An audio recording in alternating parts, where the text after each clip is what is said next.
Hello everyone, this is Komal, your SST educator. Welcome back to your favorite channel Magnet Brains. Magnet Brains आपको provide कराता है high quality education, वो भी बिल्कुल free of cost, kindergarten से लेके class 12 तक की। सीबीएसई बोर्ड के कोर्सेज के साथ साथ आपको अदर स्टेट बोर्ड के भी कोर्सेज अवेलेबल है इन हिंदी मीडियम, जैसे कि UP board, Bihar board, Delhi board के कोर्सेज प्रॉपर सिस्टमैटिक वे में। कोई दिक्कत परेशानी आपको नहीं होगी। डेली प्रैक्टिस सेट्स के क्वेश्चंस भी मिलेंगे, प्रैक्टिस भी करते जाइएगा। ई बुक्स और ई नोट्स की लिंक आपको डिस्क्रिप्शन बॉक्स में अवेलेबल है, भटकने की बात बिल्कुल भी नहीं बनती। सो आज हम क्या करने वाले हैं, चैप्टर 7 है हमारा वुमेन, कास्ट एंड रिफॉर्म्स, है ना, इसकी वर्कशीट करने वाले हैं। इस चैप्टर में हमने देखा था कि जाति पाति का जो भेदभाव होता था उस जमाने में, वुमेन्स की कंडीशन जैसी थी उस जमाने में, जो भी ऐसी चीजें, ऐसे रिचुअल्स बने हुए थे उस जमाने में, उनको सुधारने के लिए कैसे कैसे समाज सुधारकों ने काम किया। राजा राम मोहन रॉय, बी.आर. अम्बेडकर, पेरियर, ऐसे बहुत से नेम्स हमने देखे। ठीक है, किसी ने सती प्रथा बैन करवाई, किसी ने चाइल्ड मैरिज को रुकवाया, है ना, एक एज डिसाइड हुई, किसी ने क्या करा, जो है विडो मैरिज को बढ़ावा दिया। तो बहुत से बदलाव हमने देखने को मिले, जो आज हमें आज़ादी में इतना बढ़िया जीते हैं कि हम कहते हैं ना वुमेन एम्पावरमेंट, वुमेन को आज़ादी है। तो ये पहले नहीं थी, आज जो है पहले की मेहनत से ही हमें मिली है। ठीक है, चलो, तो ये सब तो हमने देखा ही था। पहले आप क्या कर दीजिए, जल्दी जल्दी से लाइक शेयर कर दो। ठीक है, जल्दी जल्दी से लाइक एंड शेयर कर दीजिए। फिर बढ़िया से आपके सामने क्या है, match the column. In columns को आपको मैच करना है, जोड़ियों का मिलान करना है, जोड़ियां मिलाएंगे बढ़िया तरीके से, है ना। क्या लिखा है, schools for Muslim girls, Tarabai Shinde, Satnami movement, B R. Ambedkar, Pandita Ramabai, Gulamgiri, Stri Purush Tulna, Ghasidas, Begum Rokeya Sakhawat, scholar of Sanskrit, Dalit movement, Jyotirao Phule. चलो मैच करो। पहले तो स्कूल्स फॉर मुस्लिम गर्ल्स किसने बनाया था, मुस्लिम गर्ल्स के स्कूल्स किसने एस्टैब्लिश करा था। सबसे इजी इसमें क्या लग रहा है, सबसे इजी बी.आर. अम्बेडकर का है ना।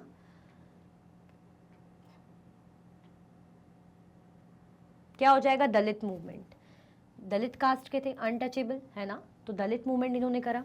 और उसमें से एक और इजी, गुलामगिरी। गुलामगिरी किसकी थी, हो सकता है आपको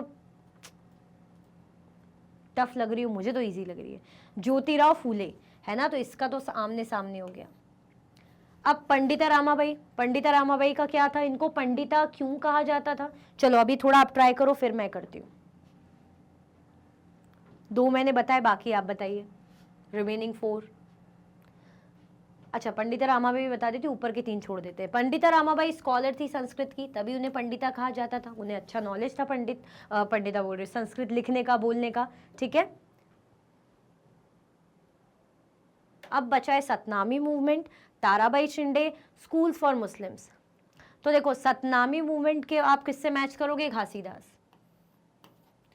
ताराबाई शिंदे ने क्या लिखी थी, स्त्री पुरुष तुलना, है ना, जो भेदभाव, जो कंपैरिजन किया जाता है ना औरत और आदमियों के बीच में, तो उसके रिगार्डिंग इन्होंने लिखा था स्त्री पुरुष तुलना।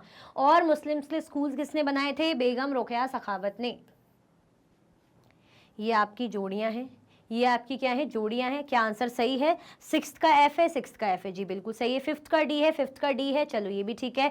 4th का E है, तो 4th का E है, देख लेते हैं, हाँ ये बिल्कुल ठीक है। 3rd का B लगाया था मैंने, 3rd का भी ओके सही है। 2nd का A है, ताराबाई शिंदे, स्त्री पुरुष तुलना, ओके ठीक है। 1st का C है, ये क्लियर, आ गया आंसर, इजी है ना। चलो नाउ अब आ गई और अच्छी चीज, फिल इन द ब्लैंक्स आ गए, कंप्लीट करना है सेंटेंसेस को। According to the child marriage restraint of dash and women below the age of dash could marry. बताओ, चाइल्ड मैरिज रिस्ट्रेंट एक्ट के तहत हमें चलना है, जो हमने चैप्टर में पढ़ा है ना। कितनी एज डिसाइडेड है शादी के लिए, कितनी एज होनी चाहिए शादी के लिए।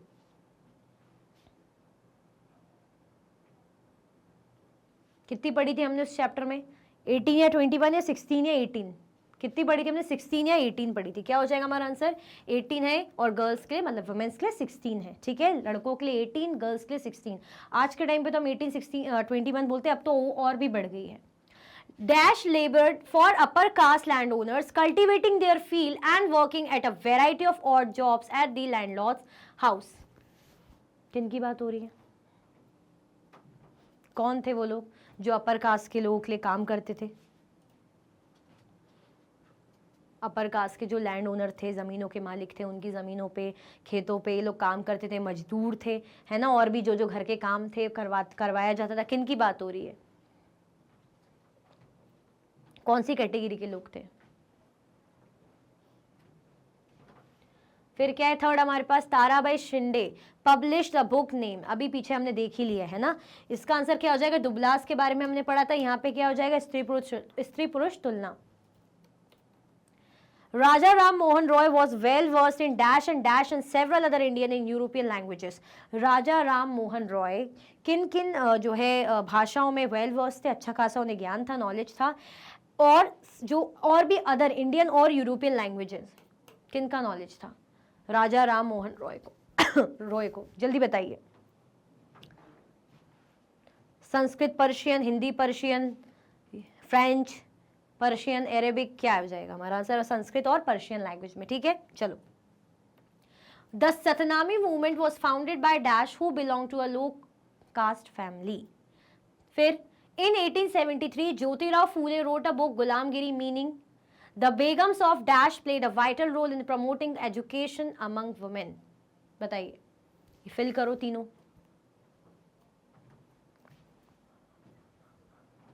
देखो किसकी बात हो रही है यहाँ पे हमसे, फिफ्थ क्वेश्चन है सतनामी मूवमेंट। अभी पीछे भी हमने देखा था ना, किसका नाम देखा था हमने सतनामी मूवमेंट के लिए, जब हम मैच द कॉलम कर रहे थे, याद करो किसका नाम देखा था, पीछे ही कर रहे थे ना, घासीदास का नाम देखा था हमने। 1873 में ज्योतिराव फूले ने किताब लिखी थी गुलामगिरी, जिसका मतलब क्या होता है, गुलामगिरी का मतलब स्लेवरी, है ना, दासगिरी। द बेगम्स ऑफ, कहाँ की बेगम्स ने बड़ा ही इंपॉर्टेंट रोल प्ले करा था वुमेन्स की एजुकेशन को प्रमोट करने के लिए, बेगम्स ऑफ भोपाल, ठीक है, क्या हो जाएगा आंसर, बेगम्स ऑफ भोपाल। चलो, ट्रू एंड फॉल्स है। राजा Ram Mohan Roy founded the Arya Samaj in 1875, true है या फॉल्स है। Pandita Ramabai was a great scholar of Sanskrit and she founded a widow's home at Pune to provide shelters to widows. The Begums of Bhopal started schools for Muslim girls in Patna. Ishwar Chandra Vidyasagar strongly criticized widow remarriage. The Arya Samaj was an association that attempted to reform Hinduism. बताइए, time लो, कोई दिक्कत नहीं, लेकिन आप बताओ, मैं तो directly answer reveal करूंगी क्योंकि ऑलमोस्ट जो 2-3 क्वेश्चन है वो तो पीछे से रिपीट ही हो रहे हैं, मैच द कॉलम हो, फिल्म द ब्लैंक्स हो, ऑलमोस्ट रिपीट कर रहे हैं हम। राजा राम मोहन रॉय फाउंडेड द आर्य समाज इन 1875, क्या इन्होंने ही आर्य समाज, मतलब यही आर्य समाज के फाउंडर थे, बताओ। अच्छा, और कुछ नहीं तो एटलीस्ट ये तो बता ही सकते हो, बेगम भोपाल का, ये तो फॉल्स हो जाएगा, ठीक है, ये वाला तो फॉल्स हो जाएगा थर्ड वाला। अब ये देख लेते हैं फटाफट, ये आपके सारे आंसर हैं, पता ही है हमें, फॉल्स है ये। फिर पंडिता रामाबाई स्कॉलर थी संस्कृत की, इन्होंने विडोज होम, ये भी ठीक है, इसको ज़्यादा रिपीट करने की जरूरत नहीं। बेगम्स ऑफ भोपाल ने एजुकेशन को प्रमोट किया था, ठीक है, पटना नहीं, फॉल्स हो जाएगा। ईश्वर चंद्र विद्यासागर जो है उन्होंने क्रिटिसाइज किया था विडो मैरिज को, तो ये फॉल्स हो जाएगा। Arya Samaj was an association that attempted to reform Hinduism, ये ट्रू हो जाएगा। क्लियर, ये आपके आंसर से आगे बढ़े, ओके। अच्छा, और भी है, doctor B R. Ambedkar and E.V. Ramaswamy Naicker continued the movement for caste reform in the 20th century. Caste reform के लिए इनका जो मूवमेंट है, जो जाति पाति सुधार करने के लिए इनका जो मूवमेंट है कंटिन्यूसली, मतलब इन्होंने कंटिन्यू रखा, चला के रखा 20th सेंचुरी में। किसने, डॉक्टर भीमराव अंबेडकर और E.V. रामास्वामी नायकर ने, तो ये क्या हो जाएगा, ये सही बात है। Doctor Bhimrao Ambedkar is popularly known as Periyar, no this is wrong, ये फॉल्स हो जाएगा। क्लियर, तो ये आपके ट्रू एंड फॉल्स हैं। आगे बढ़े।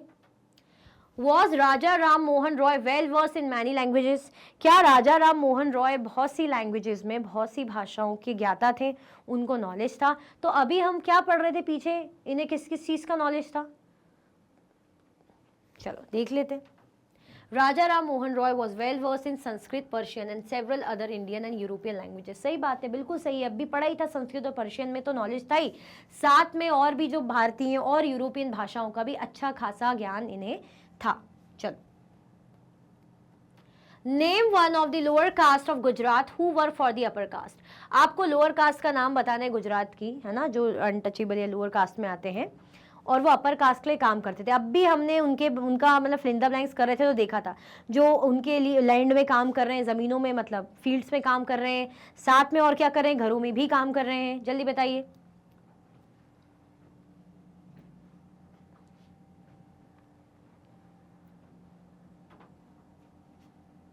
बताओ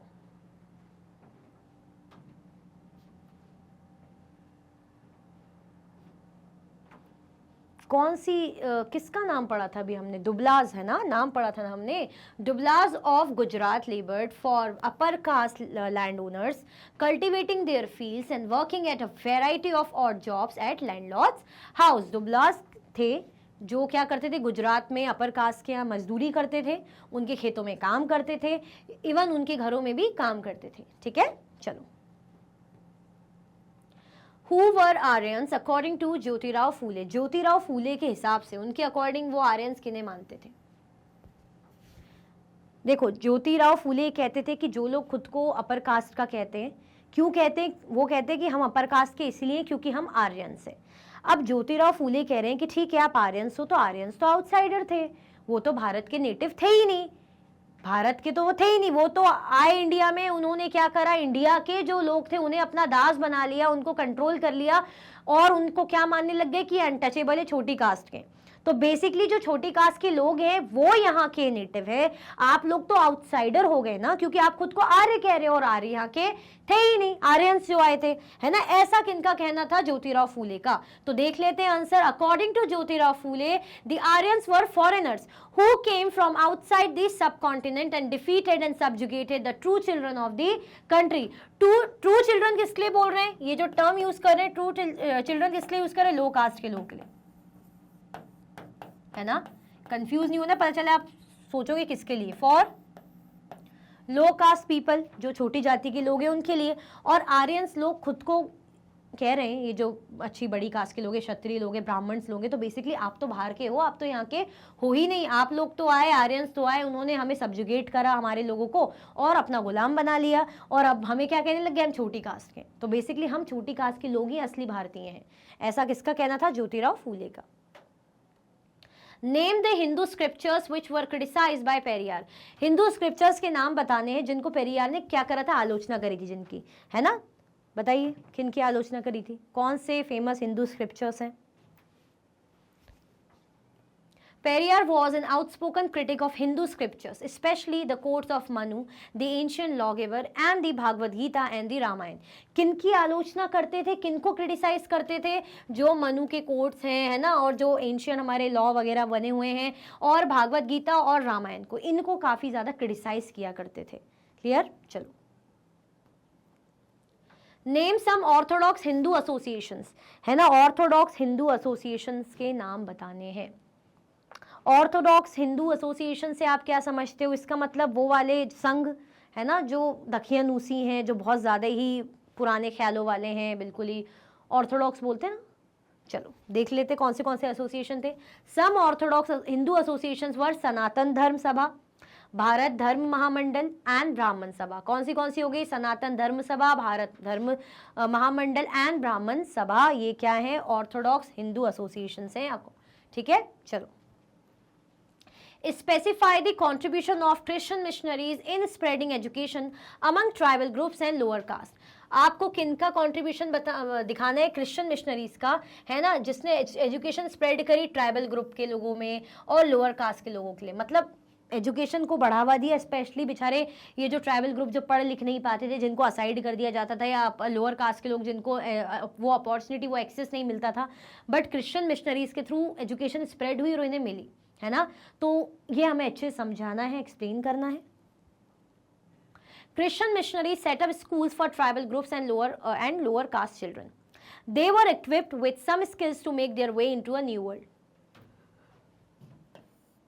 इन्होंने क्या करा? कैसे इनका कंट्रीब्यूशन है? तो इन्होंने कैसे कंट्रीब्यूट करा? ये वाला रोल प्ले करके। कौन सा रोल प्ले करके? सेटअप करा स्कूल्स। क्या बनाए? स्कूल सेटअप करे, है ना, स्कूल्स बनाए।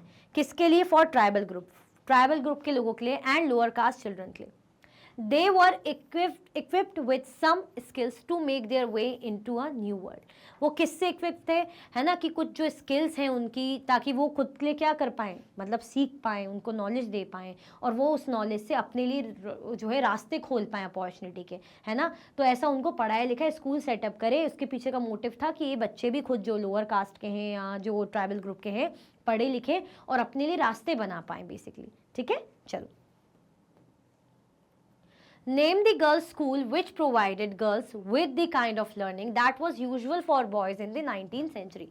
आपको क्या करना है, गर्ल्स स्कूल का नाम बताना है जिसने क्या प्रोवाइड करी थी, provided girls with the kind of learning, इस टाइप की लर्निंग, इस टाइप की पढ़ाई लिखाई दी थी जो 19th सेंचुरी में बॉयज़ के लिए यूजुअल थी। जो बॉयज़ करते थे पढ़ाई लिखाई, वही पढ़ाई लिखाई गर्ल्स को करवाई। ये हमें बताना है कौन से स्कूल था वो, जहाँ पे पहले ऐसा था ना कि जैसे लड़कियों के लिए अलग थोड़ी सी पढ़ाई है, लड़कों के लिए थोड़ा अलग लेवल है पढ़ाई का, थोड़ा स्तर अच्छा है, बट ऐसा स्कूल था जहाँ पे वैसे ही लेवल रखा गया जैसे लड़कों के लिए होता है, जो लड़कियों के लिए भी वही लेवल रखा गया।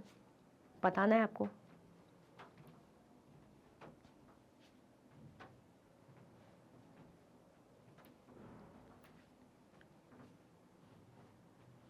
देखिए आंसर, चलो।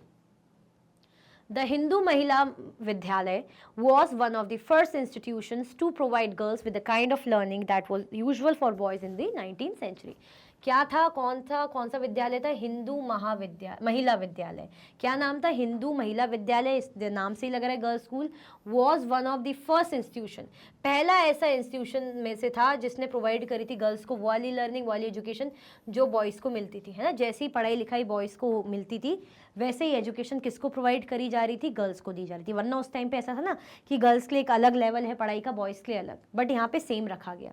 चलो, write about the contribution of Raja Ram Mohan Roy to end the practice of sati. किसका कॉन्ट्रीब्यूशन बताना है? राजा राम मोहन रॉय का, है ना। तो कि इनका क्या कॉन्ट्रीब्यूशन है, इन्होंने जो प्रैक्टिस सती प्रथा को ख़त्म करने में इनका क्या रोल है? क्योंकि उस ज़माने में सती प्रथा बहुत होती थी, है ना, जो कि गलत थी कि अगर हस्बैंड की डेथ हो जाती तो औरत को भी, जो वुमेन है वाइफ को भी जल जाना चाहिए। कितना गलत है। तो काफ़ी जो उस टाइम पे रिफॉर्मर आए, समाज सुधारक आए, उन्होंने बात कही कि नहीं गलत है, लेकिन समाज के लोग एकदम से कहाँ मानते। उन्हें तो लगता है कि अरे पाप हो जाएगा अगर हम समाज के खिलाफ जाएंगे, बट फिर भी कुछ लोग थे लगे रहे। तो ऐसे ही राजा राम मोहन रॉय थे, उनका क्या कॉन्ट्रीब्यूशन है, ऐसा उन्होंने क्या किया कि सती प्रथा जो होती थी वो खत्म हुई। देख लेते। Raja Ram Mohan Roy was deeply moved by the conditions of widows in our society. वो देखते थे समाज में कि जो बेचारी विधवा औरतें हैं उनके साथ कितना बुरा होता है। अब देखो, जो सती बनेगी यानी वो विधवा ही तो होगी। पहले तो हस्बैंड मरेगा, हस्बैंड की डेथ हो जाएगी तो विधवा होगी, अब उसको सती बन के आग में बैठना है। He began campaign against the practice of sati. अब उन्होंने जो सती प्रथा होती थी इसके अगेंस्ट कैंपेन शुरू कर दिया, है ना। अपना जो है मतलब प्रोटेस्ट एक बेसिकली शुरू कर दिया कि ये सही नहीं है। He tried to prove that the practice of widow burning had no sanction in ancient texts. Even उन्होंने ये भी कहा कि ये जो विधवा औरतों को जला दिया जाता है, सती प्रथा अपनानी पड़ती है, तो इसके बारे में प्राचीन ग्रंथों में, टेक्स्ट में तो कहीं भी नहीं लिखा है, कहीं भी इसके बारे में मेंशन ही नहीं है। तो फिर आप किस बुनियाद पे फॉलो कर रहे हो? जैसे अगर मैं कुछ कर रही हूँ तो मुझसे आप बोलोगे ना कि भाई आप ऐसा क्यों करते हो, तो मैं बोलूँगी नहीं ये बनाए गए हैं, नियम है। तो कोई बोलेगा नहीं ऐसा तो कहीं भी नहीं लिखा, ऐसा तो हमने पढ़ा, कहीं नहीं लिखा। तो मैं क्या जवाब दूंगी इस बेसिस पे? यानी हम बेफिजूल की चीज़ें कर रहे हैं, अपने मन से बनाई हुई रीति रिवाज कर रहे हैं, है ना। तो ऐसे ही उन्होंने भी प्रूव करा, ये कहा कि कहीं भी पुरानी ग्रंथों में इस बारे में नहीं लिखा है कि विधवा को जला देना चाहिए, सती प्रथा अपनानी चाहिए। Many britisher supported Ram Mohan, और बहुत से जो ब्रिटिशर्स थे उन्होंने सपोर्ट करा राम मोहन रॉय को, है ना, क्योंकि वो खुद भी बदलाव चाह रहे थे। उनको भी सती प्रथा ऐसा लगता था कि दखियानूसी है, गंवारपन है, ये नहीं होना चाहिए। वो खुद भी पसंद नहीं करते ब्रिटिशर्स, है ना। अब राजा राम मोहन रॉय ने तो कर दिया तो उन्होंने भी सपोर्ट कर दिया कि भाई ठीक है हम तो करेंगे support. In 1829, the practice of sati was banned by the then governor of Bengal, William Bentinck. अब क्या हुआ, 1829 में जो सती प्रथा जो होती थी उसको क्या कर दिया गया? बैन कर दिया गया। किसने बैन करा? जो गवर्नर थे बंगाल के, जिनका नाम था विलियम बेंटिक, उन्होंने क्या करवा दिया? इसको, सती प्रथा को बैन करवा दिया, बंद करवा दिया। क्लियर। तो राम मोहन रॉय का कंट्रीब्यूशन क्या देखने को मिलता है कि ये उस ज़माने में जो सती प्रथाएं होती थी, जो चीज़ें होती थी, उससे काफ़ी ज़्यादा आहत थे। उनको ये अच्छा नहीं लगता था कि ये क्या हो रहा है, औरतों के साथ गलत हो रहा है। तो उन्होंने क्या करा? कैंपेन स्टार्ट करा, है ना, सती प्रथा के अगेंस्ट। और उन्होंने प्रूफ भी करा कि जो विडो प्रैक्टिस है, जो करते हैं विडो बर्निंग और विधवाओं को जला दिया जाता है, ये क्या है, कहीं भी इनके बारे में प्राचीन ग्रंथों में नहीं लिखा हुआ है। तो और ऊपर से इनका जो सपोर्ट है ब्रिटिशर्स ने भी किया। तो फाइनली सती प्रथा को जो है विलियम बेंटिक ने बैन कर दिया 1829 में। तो हम क्या कह सकते हैं कि एक बड़ा कॉन्ट्रीब्यूशन है राजा राम मोहन रॉय का। ठीक है, चलो। Describe the role played by Muslim women in promoting education among women. Role आपको बताना है मुस्लिम वुमेन्स का, है ना, किसमें? Promoting education among women. Womens के बीच में जो एजुकेशन प्रमोट करा जा रहा है उसमें मुस्लिम वुमेन का क्या रोल है, ये बताना है। From the early 20th century, some Muslim women played a significant role in promoting education among women. Begums of Bhopal founded a primary school for girls at Aligarh. है ना, ये बेगम्स हो गया है, बेगम्स कर लेना, कोई दिक्कत नहीं है ना, एम कर लेना। क्या बताया जा रहा है, अर्ली 20th सेंचुरी में कुछ मुस्लिम वुमेन्स ने एक बड़ा ही महत्वपूर्ण रोल प्ले करा है एजुकेशन को प्रमोट करने में, औरतों में, है ना, कि औरतें भी एजुकेटेड हों, पढ़ी लिखी हों। ऐसे ही थी बेगम्स भोपाल की, उन्होंने प्राइमरी स्कूल बनाया गर्ल्स के लिए अलीगढ़ में। A leading feminist writer and social worker Begum Rukiya Sakhawat Hussain started school for Muslim girls in Patna and Calcutta. ऐसे ही एक और बड़ा ही फेमस नाम सुनने को मिलता है, जो क्या नाम था, लीडिंग फेमिनिस्ट राइटर जिनको कहा जाता है, और सोशल वर्कर कौन, बेगम रुकिया सखावत हुसैन। उन्होंने भी मुस्लिम गर्ल्स के पटना और कलकत्ता में क्या करा, स्कूल शुरू करा ताकि लड़कियां पढ़े लिखें। Begum Rokeya criticized the conservative ideas of the religious leaders which were responsible for the inferior place of women in society। बेगम रोकेया क्या करती थी, क्रिटिसाइज करती थी ये जो भी कंजर्वेटिव दखियानुसी, जो पुराने टाइप के ख्यालात जो रिलीजियस लीडर्स फैलाते हैं, है ना, जिसके कारण औरतों की समाज में कंडीशन ऐसी है कि आज वो निचले स्तर पे। तो कौन थी बेगम रोकेया सखावत हुसैन, इनके बारे में हमने अच्छे से पढ़ा था। इन्होंने क्या करा था, इन्होंने और लड़कियों के लिए स्कूल ओपन करा था कैलकाटा पटना में। इनका ये मानना था कि आज के टाइम पे, मतलब उस ज़माने का कह रही, जो औरतों की कंडीशन है ना, ऐसी जो हालात हैं, जो समाज में औरतों को पिछड़ा हुआ माना जाता है, इन्फीरियर माना जाता है, कम माना जाता है, ये किसकी वजह से है, इसके पीछे का कारण कौन है, ये जो रिलीजियस लीडर्स होते हैं। सही बात है, ये जो पंडित लोग होते हैं, मौलवी लोग होते हैं ना, ये लोग क्या करते हैं, ज्ञान देने लग जाते हैं कि नहीं नहीं औरतों को नहीं बाहर निकालना चाहिए, औरतें घर में ही अच्छी लगती हैं, ये वो घर संभालती हुई अच्छी लगती है। तो लोग जो है, जो इनको अंधा, बिल्कुल अंधे भक्त रहते, फॉलो करते हैं, तो औरतों के साथ, बिचारों के साथ गलत होता है, इनइक्वालिटी होती है। तो वो सही बात बोल रहे हैं कि इनके कारण, इनकी ही चीज़ों के कारण आज औरतों की समाज में कंडीशन कैसी, इन्फीरियर है। ठीक है, रुकिया सखावत हुसैन का कहना है। तो हमसे क्या बोला गया था, मुस्लिम वुमेन का क्या रोल है, तो एक हमने देखा बेगम्स ऑफ भोपाल, उन्होंने प्राइमरी स्कूल ओपन करा। फिर कौन है, रुकिया सखावत हुसैन, उन्होंने क्या करा, खुद भी पढ़ी लिखी और मुस्लिम गर्ल्स के लिए भी स्कूल ओपन करा था पटना एंड कैलकाटा में। क्लियर, चलो। Write a short note on Ramakrishna mission. Ramakrishna mission पर आपको शॉर्ट नोट लिखना है। क्या था रामकृष्ण मिशन, स्वामी विवेकानंद का रोल था क्या उसमें, चलो देख लेते हैं। Ramakrishna Mission was founded by Ramakrishna's chief disciple Swami Vivekananda in 1897। Disciple मतलब फॉलोअर, शिष्य, जैसे मैं कुछ कोई गुरु हूं, मैं तो मेरा जो शिष्य है डिसाइपल, मेरे जो फॉलोअर है ना, तो ऐसे ही रामकृष्ण के जो डिसाइपल थे, फॉलोअर थे, स्वामी विवेकानंद, उन्होंने ये रामकृष्ण मिशन फाउंड किया था 1897 में। It is an organisation which forms the core of world wide spiritual movement known as Ramakrishna movement और वेदांता मूवमेंट। अब इसके पीछे का मोटिव ये था, किस तरीके का ऑर्गेनाइजेशन था, जो पूरे आध्यात्मिक तरीके से, मतलब ऐसा नहीं कि इंडिया के लोगों के लिए, सब के लिए सोच रहा था, पूरा वर्ल्ड वाइड लेवल पे था, मतलब पूरे जो है क्या कह सकते हैं उसको हिंदी में, ऊपर के बहुत ही बड़े लेवल पे, दुनिया के, मतलब सभी वर्ल्ड वाइड एक ऊपर स्तर पे था। ऐसा नहीं सोच रहे कि सिर्फ इंडिया के लोगों में इंप्रूवमेंट हो, सबके लिए सोचा था इन्होंने। The mission conducts extensive work in healthcare, disaster relief, rural management, tribal welfare, elementary and higher education and culture। अब ये मिशन में क्या क्या इंक्लूडेड था, सबके वेलफेयर की चीजें थी, चाहे हेल्थ केयर से रिलेटेड हो, डिजास्टर रिलीफ हो, रूरल मैनेजमेंट हो, ट्राइबल वेलफेयर हो, एलिमेंट्री एंड हायर एजुकेशन हो, और या कल्चर हो। तो इनका मतलब था कि कलेक्टिवली सबका सोचना चाहिए, ऐसा नहीं कि हम हमारी कंट्री, हमारे लोग के लिए सोच रहे हैं, वर्ल्ड वाइड ये जो कंडीशंस है ये इंप्रूव होनी चाहिए। The mission bases its work on the principles of Karma Yoga. The headquarter of it is situated at Belur Math in West Bengal। ये मिशन का बेस क्या था कि भाई हमें क्या प्रिंसिपल रखना है, मतलब इसके पीछे का सिद्धांत क्या था, कर्म योग, कर्म करना है, अच्छे काम करना है ना। तो इन्होंने क्या करा था, मतलब वर्ल्ड वाइड चीज़ों को देखा था कि सबके स्तर पे चीज़ें अच्छी होनी चाहिए, हेल्थ के लिए, एजुकेशन के लिए, ठीक है, रूरल, चाहे रूरल एरिया को इम्प्रूव करना हो, चाहे ट्राइबल ग्रुप्स के लिए हो। क्लियर, चलो। और ये कहाँ पे जो है हेडक्वार्टर इनका है, सिचुएटेड बेलूर मठ, वेस्ट बंगाल। चलो, तो ये था Ramakrishna mission. Who was known as Periyar, why was he famous. Periyar कौन थे और ये फेमस क्यों थे। E V Ramaswamy Naicker was known as Periyar. देखो ईवी रामास्वामी नायकर थे ना, उन्हीं को पेरियार नाम से बुलाया जाता था। अभी हम ट्रू फॉल्स देख रहे थे ना, तो हमने देखा था अम्बेडकर को बुलाते, तो मैंने बोला था फॉल्स है। किसको बुलाते हैं? ईवी रामास्वामी नायकर को पेरियार कहा जाता है। He was a social activist and politician who started self respect movement और द द्रविडियन मूवमेंट। ये क्या थे? सोशल एक्टिविस्ट थे और पॉलिटिशियन भी थे, मतलब समाज के लिए भी काम करे और राजनीति के लिए भी थे, जिन्होंने सेल्फ रिस्पेक्ट मूवमेंट स्टार्ट करा था, या द्रविडियन मूवमेंट जिसे कहा जाता है, self respect. He felt that all religious authorities saw social division and inequality as God given.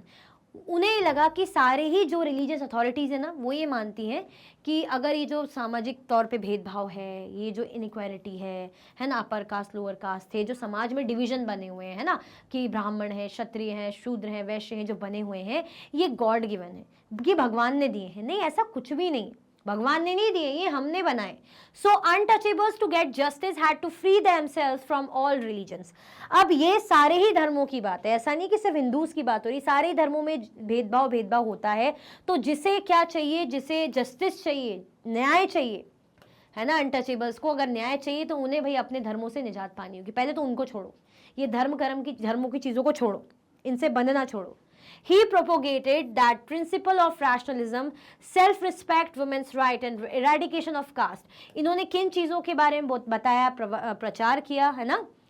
Rationalism, कि भाई तार्किक चीज़ों में बात करो ना, ऐसा नहीं कि कहीं से सुना दखियानुसी है, किसी ने कुछ बोल दिया वही हम फॉलो कर रहे हैं अंधभक्त जैसे, तो ऐसा नहीं होना चाहिए, थोड़ा दिमाग से सोचें।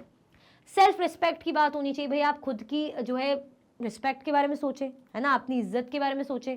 और क्या, वुमेन्स राइट के लिए भी इन्होंने बात करी, और जो कास्ट सिस्टम है इसको एरेडिकेट, हटाने की भी बात की गई। तो ये कौन थे? पेरियार। किसने कहा जाता था? ईवी रामास्वामी नायकर को कहा जाता था। ये क्या लेकर आए थे? बड़ा ही important movement, self respect movement ये लेकर आए थे, क्योंकि इनका ये मानना था कि रिलीजियस अथॉरिटी ही है जो ये सोशल डिवीजन करती है, और वो कहती कि भाई ये भगवान ने दिया है। नहीं, this is not God given. अगर आपको जस्टिस चाहिए, न्याय चाहिए, तो आपको क्या करना पड़ेगा? इन सारे धर्मों की चीज़ों से खुद को अलग पहले हटाना पड़ेगा और अपनी रिस्पेक्ट लिए काम करना पड़ेगा। तो और भी चीज़ें क्या क्या लेकर आए? Rationalism, self respect, womens right and caste को एरेडिकेट करने के लिए। क्लियर? चलो, What do you know about Tarabai Shinde? Tarabai Shinde के बारे में आप क्या जानते हैं? इन्होंने लिखी थी ना फेमस बुक स्त्री पुरुष तुलना, आदमी औरत में जो भेदभाव रहता है। चलो देखते हैं। Tarabai Shinde was a feminist activist who protested patriarchy and caste in the 19th century India. ये क्या थी? फेमिनिस्ट थी, है ना, जिन्होंने प्रोटेस्ट करा था कि ये जो पाट्रियार्ची, जैसे पाट्रियार्ची सिस्टम बोलते हैं, जो आदमी बोलते हैं ना कि मैन ओरिएंटेड सोसाइटी जो बनी हुई है, कि आदमी सब है, आदमी का स्तर ऊंचा है, इन चीज़ों को क्या करती थी? इसके अगेंस्ट प्रोटेस्ट करती थी, पसंद नहीं करती थी। Her father was a radical and Tarabai was taught Marathi, Sanskrit and English by her father. Radical थे उनके फादर, इनको मराठी, संस्कृत और इंग्लिश भाषा किसने सिखाई? उनके पापा ने ही सिखाई, फादर ने ही सिखाई। She was an associate of social activist Jyotirao Phule and his wife Savitribai Phule, and was member of the Satyashodak Samaj. She wrote Stri Purush Tulna criticizing the social differences between men and women. और क्या करा है? किन किन के साथ थी? ये एसोसिएट थी किसकी? सोशल एक्टिविस्ट ज्योतिराव फूले, है ना, और वाइफ थी और किसकी? सावित्रीबाई फूले के साथ। And was member of the Satyashodhak Samaj, मतलब ज्योतिराव फूले और सावित्रीबाई फूले दोनों थे ना हस्बैंड वाइफ, तो उनके साथ ये भी थी, जुड़ी हुई थी। और इन्होंने क्या लिखा? स्त्री पुरुष तुलना के बारे में। और स्त्री पुरुष तुलना नाम से ही समझ में आ रहा है, औरत और आदमी में तुलना, है ना, जो समाज करता है, डिफरेंस करता है मैन एंड वुमेन में। ठीक है, बहुत अच्छी अच्छी बातें लिखी थी ना इन्होंने, कि क्या डिफरेंस है औरत आदमी में, क्यों फर्क करते हैं औरत आदमी में।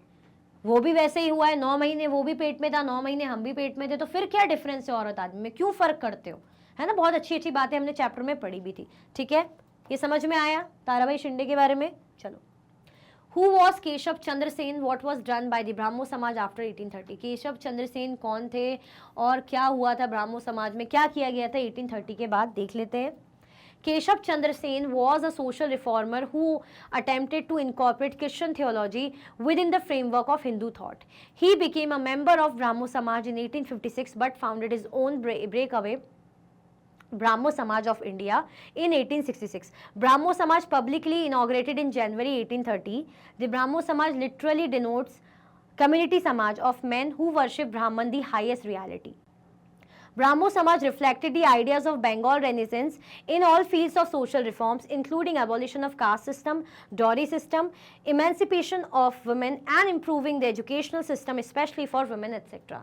अब ये मैंने पूरा रीड कर लिया, डोंट वरी, इसको समझाएंगे, ऐसे भागेंगे नहीं, है ना, कि मैम आपने तो रीड कर दिया, अब आगे बढ़ जाएंगे क्या?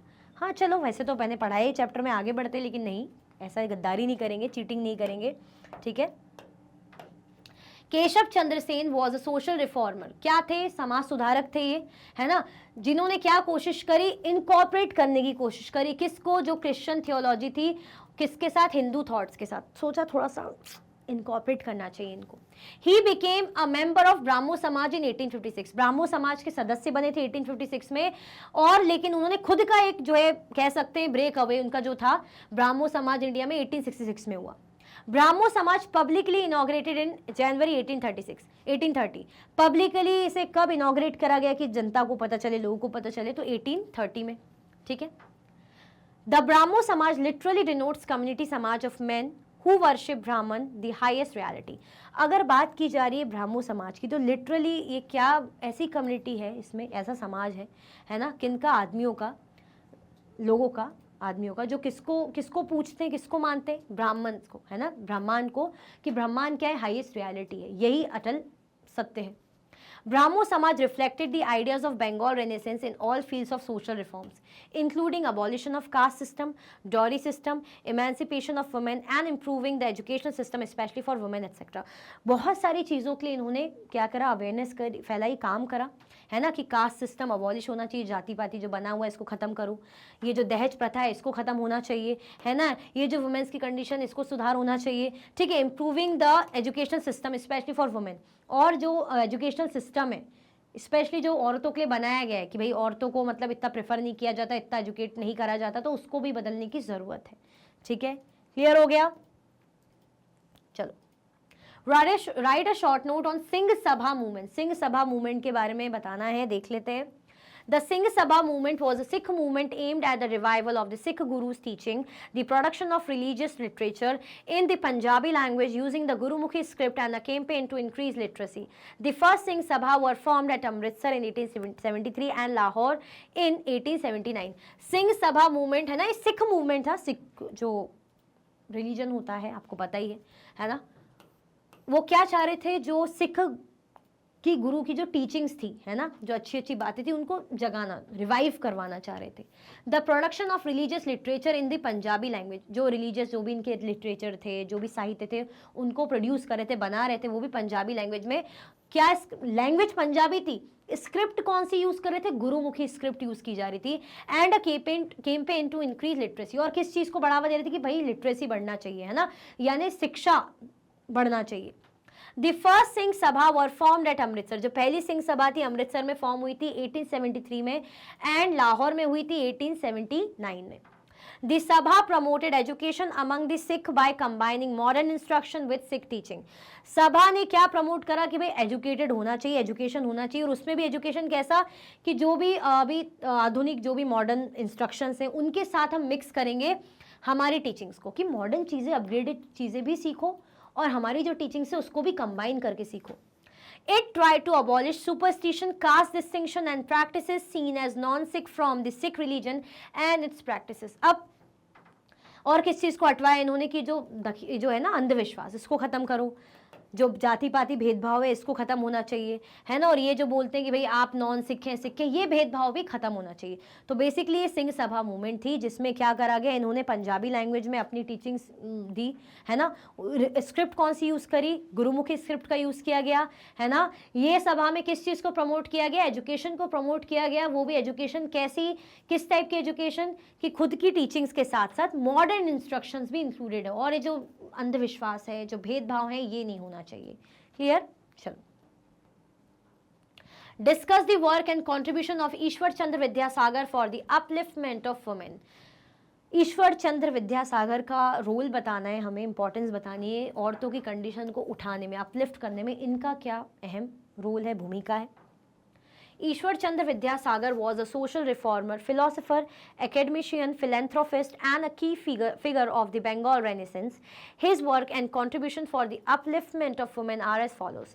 ईश्वर चंद्र विद्यासागर क्या थे? समाज सुधारक थे, ठीक है, फिलोसोफर भी थे, एकेडमिशियन भी थे, फिलेंथ्रोपिस्ट, अच्छा फिलेंथ्रोपिस्ट क्या होता है बताना मुझे, एंड अ की फिगर ऑफ बंगाल रेनेसेंस, एक बंगाल रेनेसेंस के एक इंपॉर्टेंट जो है पर्सन थे. His work and contribution for the upliftment of women are as follows. He did a lot for the education of women. भाई देखो, औरत की पढ़ाई लिखाई के लिए कि औरतें एजुकेटेड बने, एजुकेशन मिलनी चाहिए, तो उसके लिए इन्होंने बहुत काम किया है. As he believed that it was our primary duty to educate a woman because she was the real teacher of her child. उनका ये मानना था कि हमारी ये जिम्मेदारी है, पहली जिम्मेदारी कि हम औरतों को पढ़ाएं लिखाएं, है ना. क्यों औरतों को पढ़ाएं लिखाएं? क्योंकि औरतें पढ़ेंगी लिखेंगी, पढ़ी लिखी होंगी, तो उनके बच्चों को पढ़ाने में सबसे पहले, वही बोलते हैं ना कि सबसे पहले हमारे गुरु कौन होते हैं? हमारे माता पिता ही होते हैं, और उसमें भी सबसे पहले हमारी माँ होती है. तो माँ ही एजुकेटेड नहीं होगी तो कैसे चलेगा? कितना ज़्यादा मतलब सही, मतलब गलत है. तो हमें क्या करने की जरूरत है? सबसे पहले माओ को एजुकेट या औरतों को एजुकेट करने की जरूरत है. He open and ran many schools for girls at his own expenses. बहुत से उन्होंने स्कूल खोले और चलाए, वो भी अपने खर्चे पे, अपने दम पे, अपने पैसों से, औरतों के अपग्रेडेशन के लिए, अपलिफ्टमेंट के लिए, कि भाई औरतें भी एजुकेटेड बने.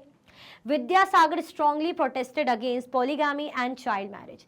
ये किस चीज में मतलब वो करते थे कि जो बहू बोलते ना, जो होते हैं कुछ लोग, एक शादी है फिर दूसरी शादी कर लेते, तीसरी शादी कर लेते हैं, बोल उसमें उसको पसंद नहीं करते थे, उसको प्रोटेस्ट करते थे.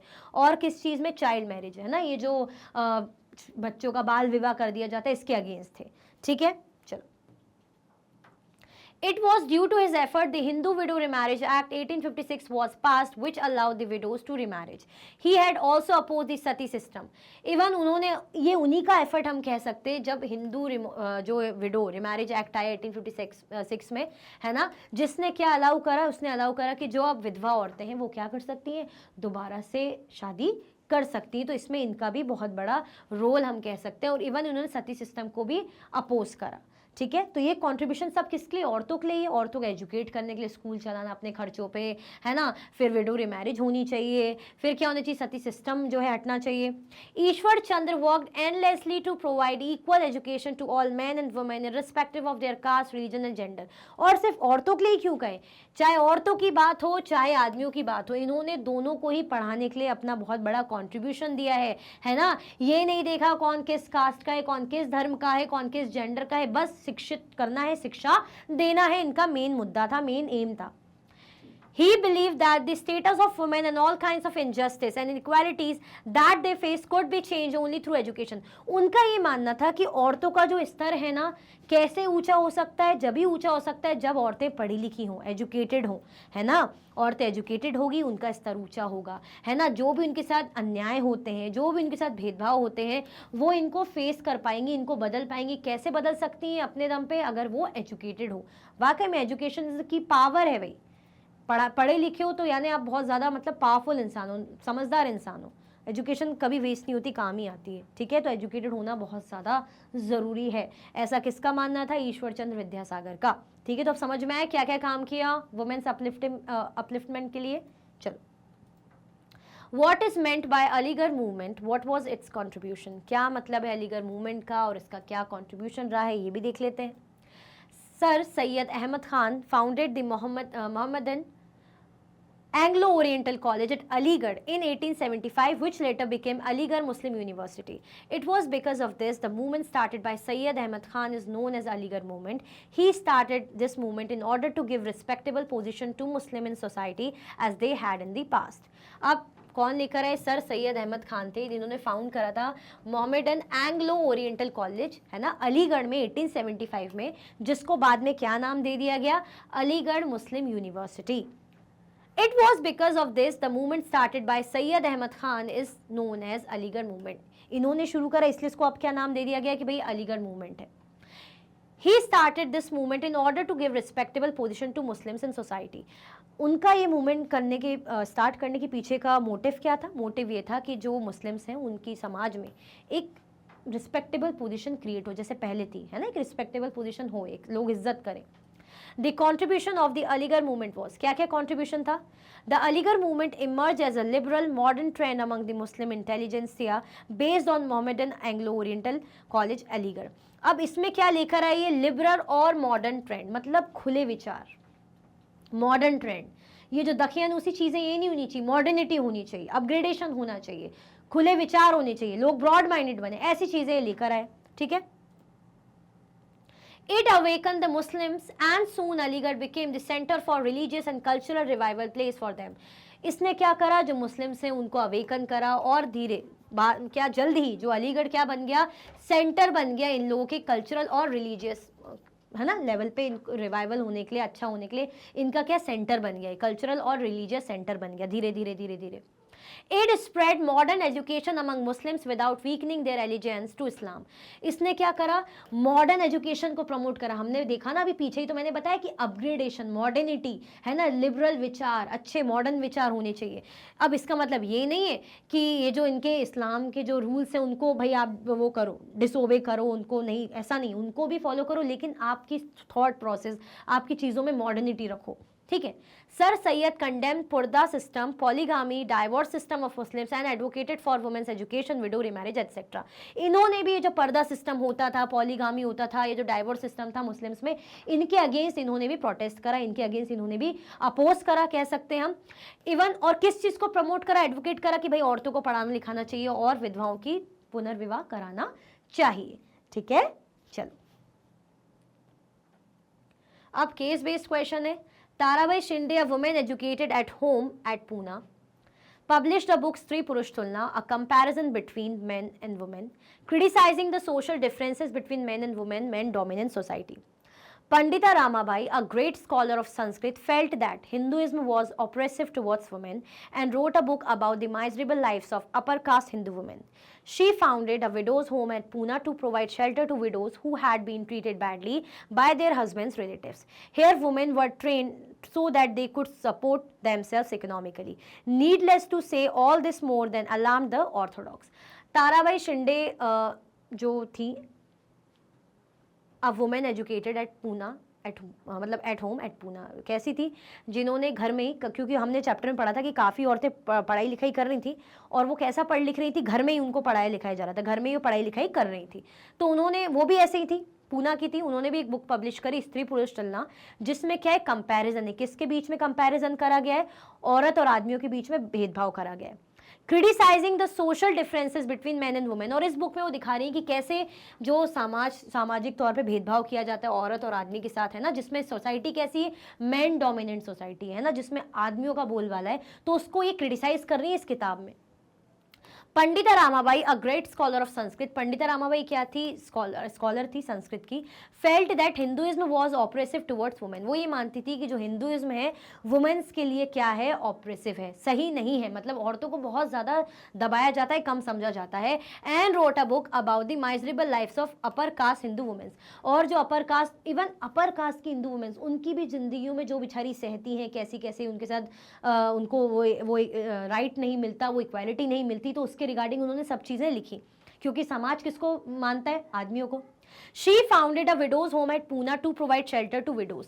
उन्होंने क्या करा? उन्होंने जो है विधवाओं के लिए घर जो है बनाया यहाँ पे पूना में, जिसमें उसमें विधवाओं को क्या करा गया? शेल्टर प्रोवाइड करा गया। ऐसी विधवाएं जिनको उनके हस्बैंड की डेथ के बाद तो रिलेटिव्स क्या करते हैं? बुरी तरह से उनके साथ बर्ताव करते, पुअरली ट्रीट करते हैं।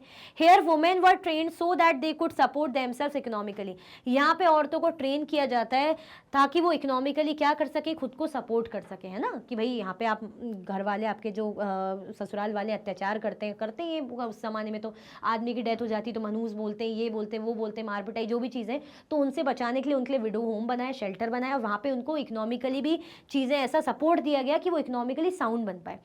नीडलेस टू से all this more than alarm the Orthodox. अब ये तो ठीक है, लेकिन इसके कारण जो दकियानूसी लोग थे ना, ऑर्थोडॉक्स, जो नैरो माइंडेड थे, वो जग गए, उनके कान खड़े हो गए, उनको गुस्सा आने लग गई। For instance, many Hindu nationalists felt that Hindu women were adopting Western ways. अब इसका एग्जाम्पल जैसे कि बहुत सी हिंदू नेशनलिस्ट थे, उनको ये लगा कि जो हिंदू वुमेन्स है ना वो क्या अपना रही, वेस्टर्न वेज अपना रही, वेस्टर्न तरीके अपना रही, जो कि सही नहीं है। That this would corrupt Hindu culture and Erode family values, जिसके कारण हमारी जो कल्चर है, जो हमारी संस्कृति है ना, जो हमारी फैमिली वैल्यूज है, सब तहस नहस हो जाएगी। ऐसा मानने लग गए थे कि औरतें बड़ी जो है अलग रह रही हैं और इंडिपेंडेंट बन रही हैं, पढ़ लिख रही हैं, तो वो उसको अगेंस्ट मान रहे थे कि सही नहीं, इससे हमारा कल्चर खराब हो जाएगा, हमारी परिवार की बदनामी हो जाएगी, ऐसा मानने लग गए थे। Orthodox Muslims were also worried about the impact of these changes. Even Hindus क्यों, इवन ये जो ऑर्थोडॉक्स मुस्लिम्स थे ये भी इन चीज़ों को बोल रहे थे कि भाई ये गलत है, ये नहीं होना चाहिए, औरतों को ज़्यादा छूट नहीं देनी चाहिए, पढ़ाना लिखाना नहीं चाहिए, वरना गलत हो जाएगा। ठीक है, तो ये हमने पढ़ लिया है। Write 2 lines about Tarabai Shinde, 2 lines हमें लिखनी ताराबाई शिंदे के बारे में। Tarabai Shinde, a women educated at home at Poona, published the book Stri Purush तुलना। ताराबाई शिंदे कौन थी? वुमेन थी, है ना, एजुकेटेड वुमेन थी, जो घर में ही पढ़ी लिखी थी, जिन्होंने किताब लिखी थी Stri Purush Tulana, criticising the social difference between man and women, जिसमें क्या दिखाया जा रहा है कि जो समाज डिफरेंस करता है ना औरत आदमी के बीच में, जिसमें भी सोसाइटी कैसी बनी, मैन डोमिनेट सोसाइटी को, उसको क्रिटिसाइज कर रही है। चलो, Why many Hindu nationalists and Orthodox Muslims were worried? क्यों बहुत से हिंदू नेशनलिस्ट और ऑर्थोडॉक्स मुस्लिम्स वरिड थे, है ना, टेंस थे। Many Hindu nationalist felt that Hindu women were adopting western ways, क्योंकि वो ये मान रहे थे कि हिंदू वुमेन जो है वेस्टर्न तरीकों को अपना रही है, जिसके कारण हमारा जो हिंदू कल्चर है, हमारी फैमिली वैल्यूज़ है, सब तहस नहस हो जाएगी। और जो ऑर्थोडॉक्स मुस्लिम्स थे वो भी सेम चीज़ मान रहे थे कि भाई ऐसा हो जाएगा तो हमारे घरों पर, हमारे लोगों पर बुरा असर पड़ेगा, है ना। होते हैं, जलते हैं, पसंद नहीं आता कि औरतें कैसे कामयाब हो रही हैं, औरतें कैसे खुल रही हैं, औरतें कैसे पढ़ लिख रही हैं, बाहर जा रही हैं। तो उस ज़माने में ऐसा होता था, आज के टाइम पे इतना नहीं है, कहीं कहीं है, लेकिन पहले के टाइम पे चीज़ें बहुत ही ज़्यादा होती थी। क्लियर? चलो, सो इसी के साथ इस चैप्टर की वर्कशीट एंड होती है। आई होप सब कुछ आपको अच्छे से रिवाइज हो गया होगा। ठीक है, कुछ भी डाउट होता है कमेंट सेक्शन में बताइएगा। अगर आप और भी वीडियो के लेक्चर्स देखना चाहते हैं, मैग्नेट ब्रेन्स के यूट्यूब चैनल, एप्लीकेशन, वेबसाइट पे आप देख सकते हैं। ई नोट्स और ई बुक्स के लिंक आपको डिस्क्रिप्शन बॉक्स में अवेलेबल है। ये सारे के सारे हाई क्वालिटी के कोर्सेज हैं, जैसे कि CBSE board, Delhi board, Bihar board, UP board, MP board, Rajasthan board, Vedic maths, crash course, spoken English courses अच्छी क्वालिटी में और 100% फ्री अवेलेबल है। आप हमें सारे के सारे प्लेटफॉर्म पर भी फॉलो कर सकते हैं, जैसे कि यूट्यूब है, फेसबुक है, इंस्टाग्राम, एक्स और व्हाट्सएप। लाइक, शेयर, सब्सक्राइब करना बिल्कुल भी ना भूलें। अपना ख्याल रखें। Thank you so much for watching.